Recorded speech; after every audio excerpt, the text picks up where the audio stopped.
With the U.S. presidential election just a week away, the Justice Department says it is working quickly on the revived investigation into Hillary Clinton's emails. Are measles complications more common than we thought? We'll tell you what a new study says. And the Obamas host a thriller of a Halloween party at the White House.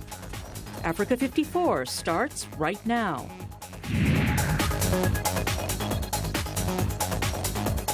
Good evening and welcome. I'm Vincent Makori. This is Africa 54.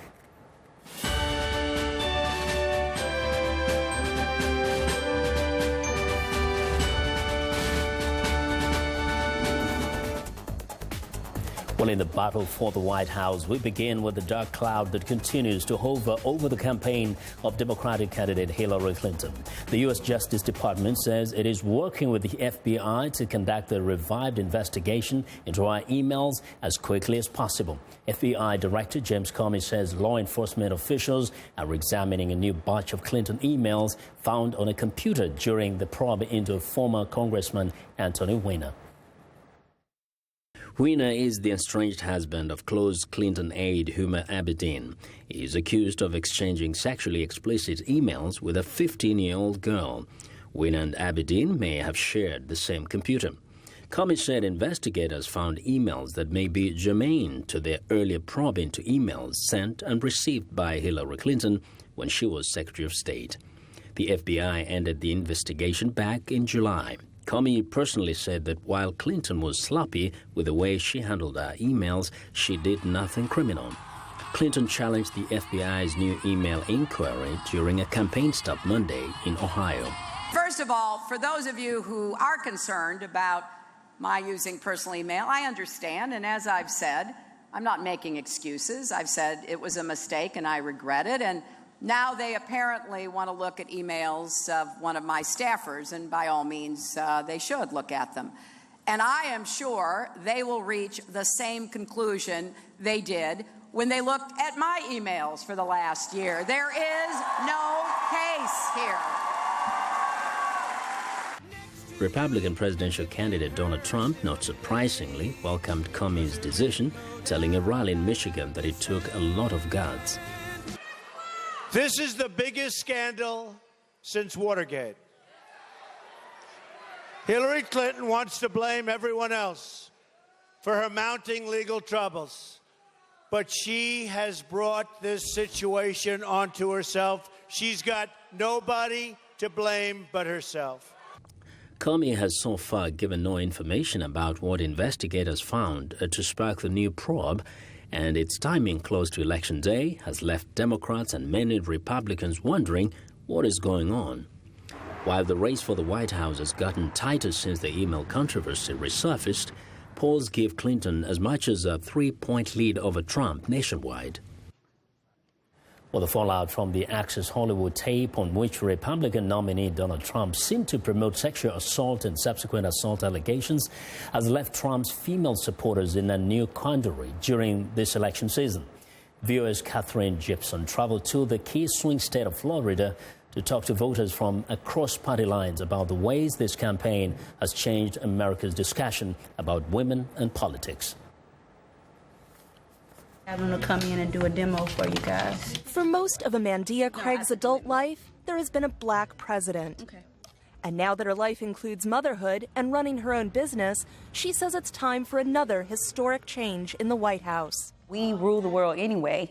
Why not? You know, I don't know why this is the first time it had to happen. I get it why, but at the same time, why?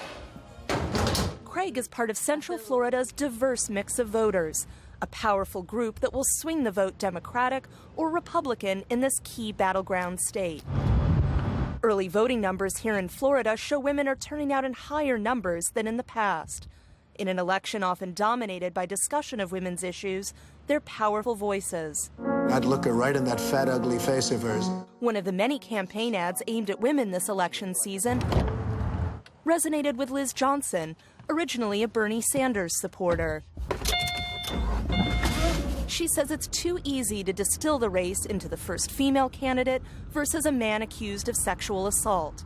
It takes away from the actual issues A concern actually echoed by many female Trump supporters who say they're strong and voting on the issues facing this country, not gender or Trump's own words. That tape, as disappointing as it was, it's not going to turn me into a Hillary voter. Gordon is part of an active online presence for Trump, many of them women pledging their continued support after the sexual assault allegations. And I created this group about, 6-7 weeks ago. The concerns about Trump's character were too much for lifelong Republican Linda Fogg, who created the group Republicans for Hillary at the nation's largest retirement community. Since we live in Florida, we really wanted our vote to count towards opposing Trump. To vote for Senator Marco Rubio and for Donald Trump. But that could be an uphill battle in an area with enormous enthusiasm for Trump. These are being distributed to our members. Especially among these Republican women, taking a practical approach to their vote. Don't vote for women just because they're women.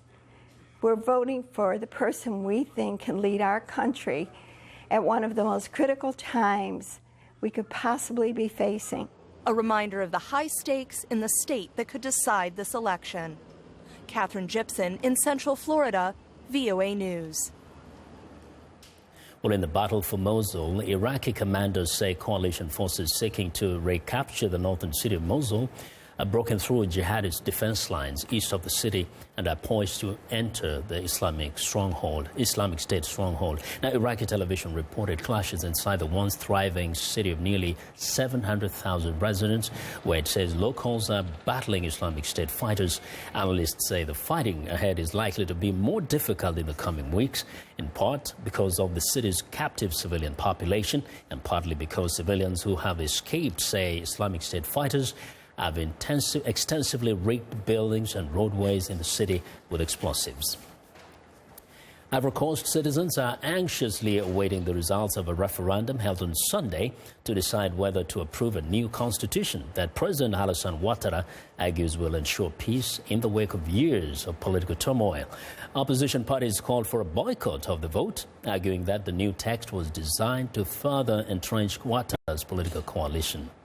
Well, turnout in Abidjan was visibly lower than during last year's presidential election. The process of drafting the text and submitting it to a plebiscite was criticized by some civil society groups and diplomats as rushed and lacking transparency. Voters have had only 2.5 weeks to review the 184-article charter.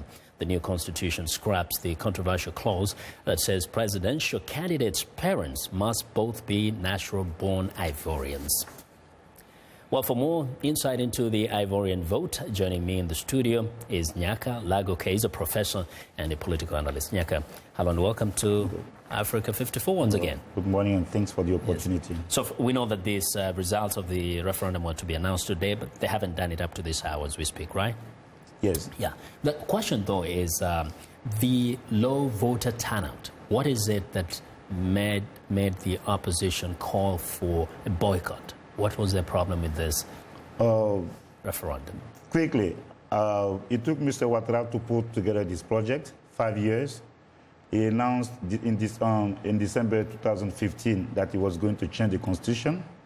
It took him 6 months, to appoint a committee of experts, which works in 3 months, for 3 months in secret. And then they gave less than 1 week to the lawmakers to make any amendments.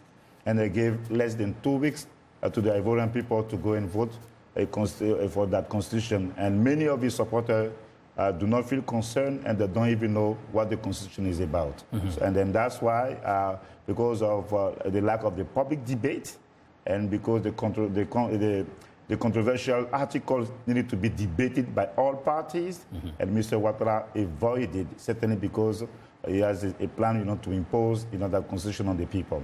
Now, we know that one of the most controversial part of this is what was in the older constitution, that a person whose parents are not both Ivorians cannot be president, which actually technically made Ouattara an illegitimate president. Because his father was from Burkina Faso. Yeah, but not only that, we don't even know if his 2 parents are Ivorian. But there was a time, for the sake of peace, I suggested that he be reintegrated in the political system. Mm-hmm. But the question is that you do not replace an injustice by another injustice.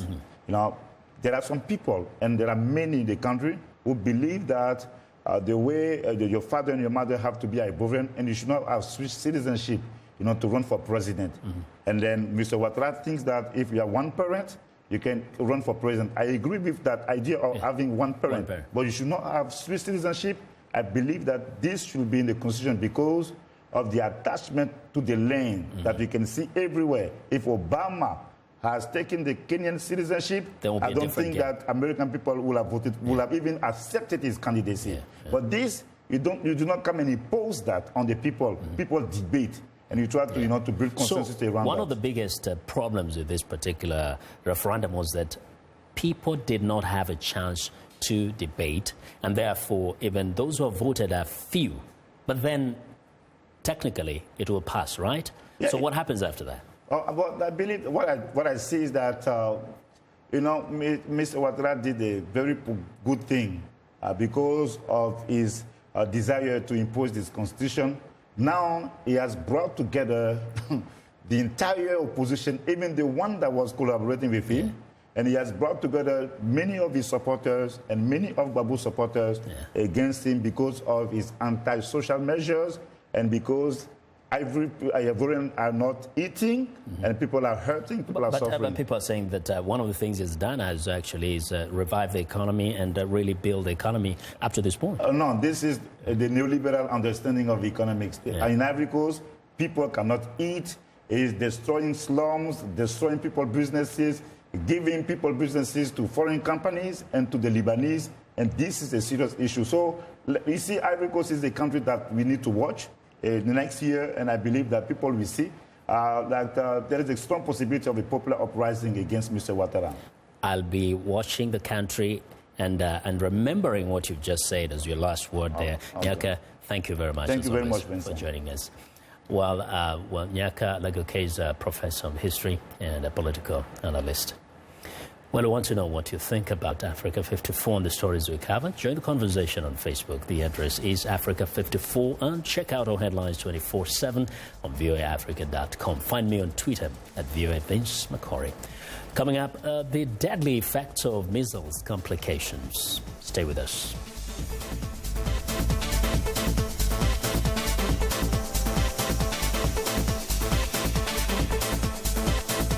Green Beat for a healthier planet.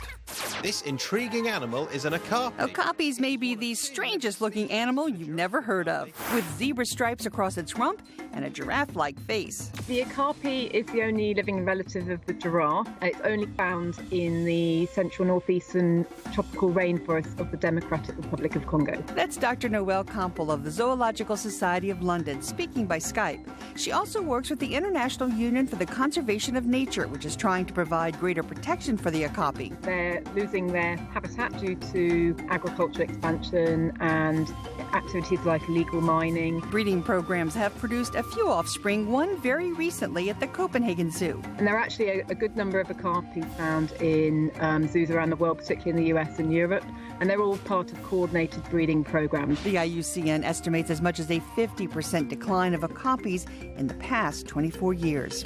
I'm Rebecca Ward for VOA's Green Beat.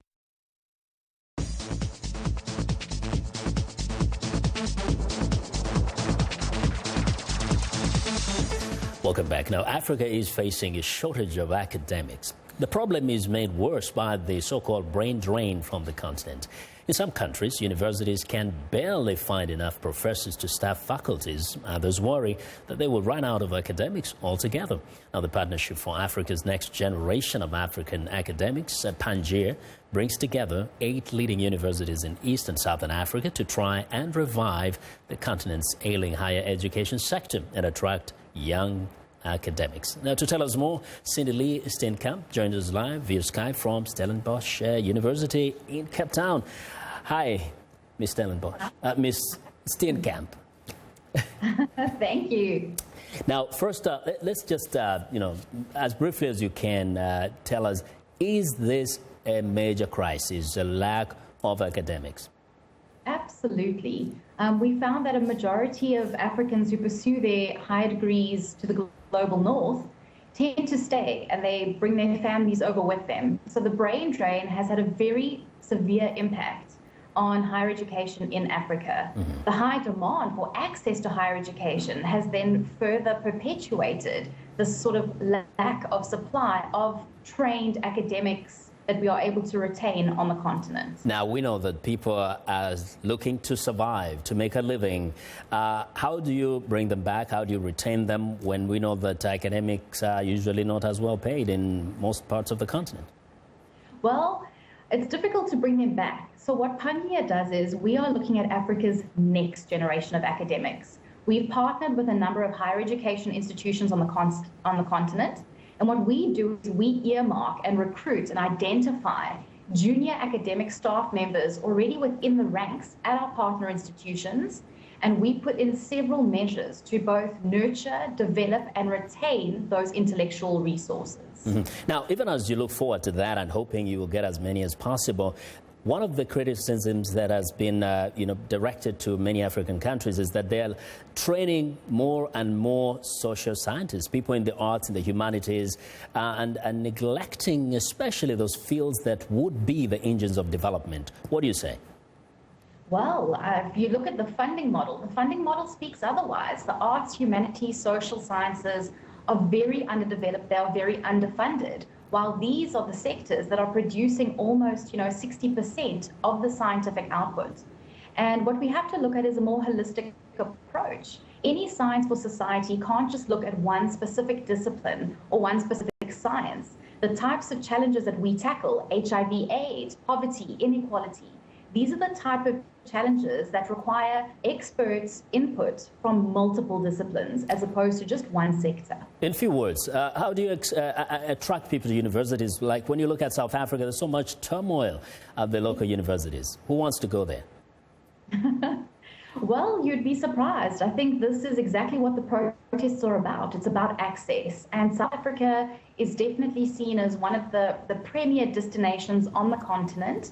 And we've seen that the influx, especially of enrollments from other African universities, has been tremendous. People don't want to be as far away from their families, but they want to keep the African ties. Okay. We'll continue this conversation, I'm sure, another time. Thanks a lot, Ms. Steenkamp. Thank you. Now, Cindy Lee Steenkamp speaking live via Skype from Stellenbosch University in South Africa, the Cape Town.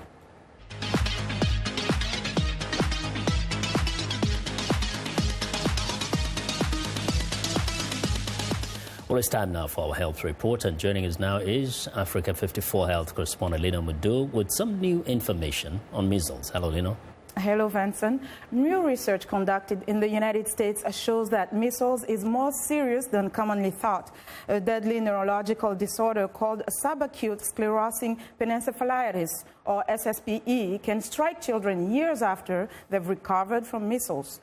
It was thought that SSPE occurred in 1 in 100,000 people who contracted the childhood illness, but the latest data put the risk of SSPE at 1 in 600.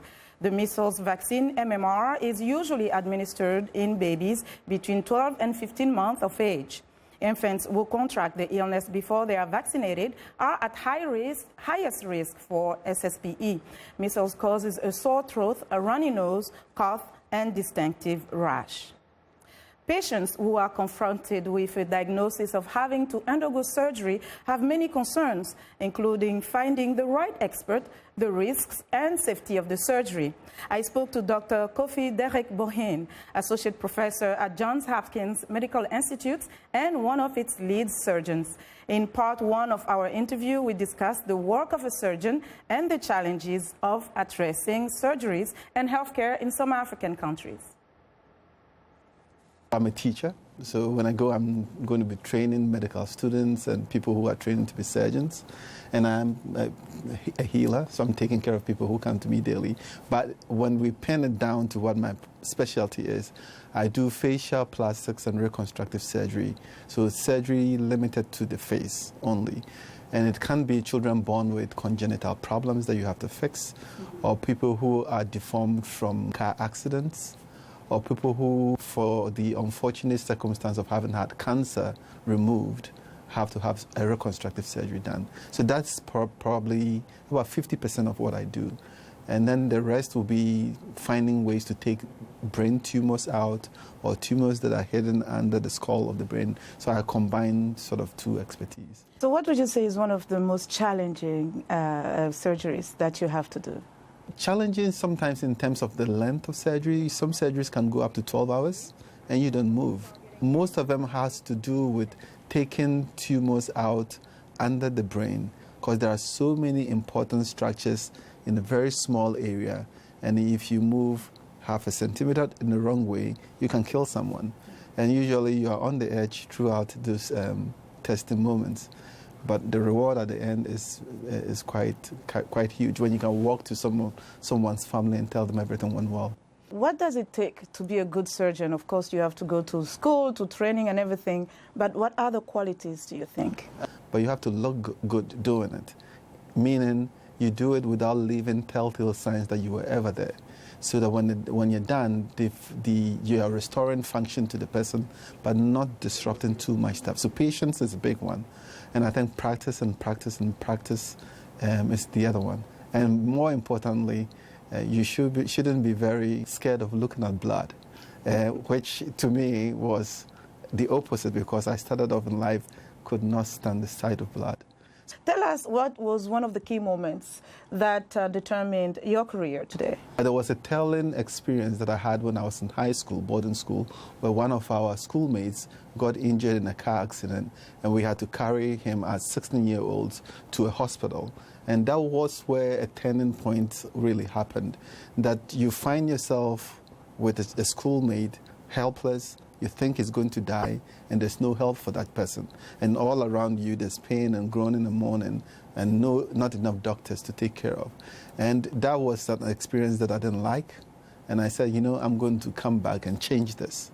And along the line in the story, it really did happen that I was able to contribute to change things in that hospital. When you look at the health system in some of the countries, what do you think is most pressing today? My observation is that the countries that I have visited, maybe with the exception of a few and recently, have not put a lot of resources into healthcare. I would take an example as Ghana. That's where I'm from. My aunt died of something simple called DVT, which is a blood clot in the leg that traveled to her lung, and she died. When she went to the hospital, the doctors are overwhelmed with seeing children with malaria, that everything that comes through is malaria till or proven otherwise. So nobody has the attention to go further because they are overwhelmed. One, because the resources are not there, and two, it's not because of lack of expertise, they're just overwhelmed. And sometimes we ask the government maybe to try to do too much, and I think whether the government works to help or not, the private sector should just help and then just shine the light wherever they are. So my foundation is teaming up with another foundation that we are going to just focus on this small area and just make a difference, and hopefully it spreads. And next time, in part 2 of my interview with Dr. Kofi Derek Bohane, we will discuss his medical missions to Africa and some life experiences on his journey to becoming a doctor. And that's our health report for today. To stay in touch, find me on Twitter at Lenore Moudou. Back to you, Vincent. Well, Lenore, thank you very much. Now be sure to watch Lenore Moudou's health reports every Tuesday and Thursday right here on Africa 54. It's time now for a short break. Still to come on Africa 54. Halloween comes to the White House, and it's a real thriller. We'll be right back.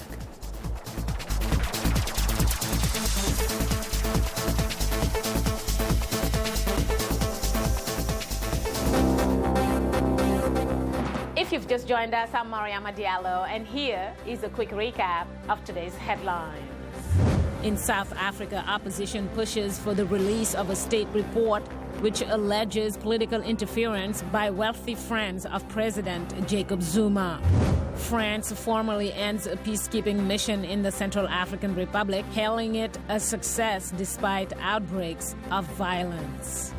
In Ivory Coast, the Electoral Commission is to report results on referendum to determine the fate of constitutional changes the president says will help end years of unrest. In Kenya, President Uhuru Kenyatta and visiting Tanzanian counterpart John Magufuli stressed the importance of strengthening relations between the East African neighbors. That's all for today. Thanks for watching. We'll see you next time.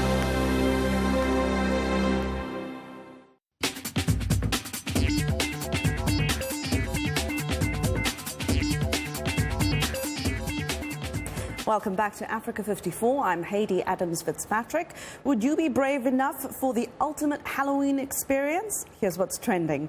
Canadian brother and sister Robin and Tammy Varma on Monday became the first overnight guests in some 70 years to stay at the medieval Bran Fortress, the model for Dracula's castle from Bram Stoker's Victorian-era novel.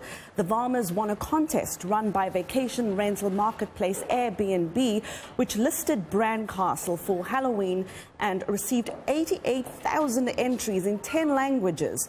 Situated in the wooded foothills of the Carpathian Mountains, the infamous castle is now a museum and major tourist attraction. While some will say an equally good tourist attraction is Halloween at the White House.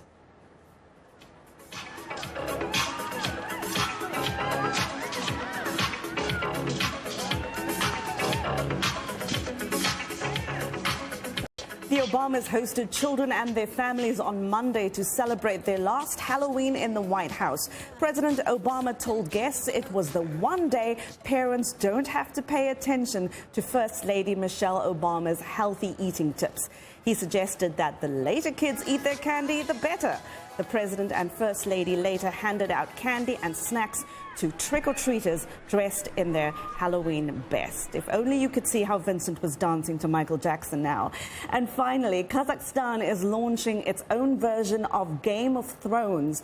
Under Soviet rule, recent and ancient history were taboo subjects. Now Kazakh Kingdom is breathing new life into the local film and television industry.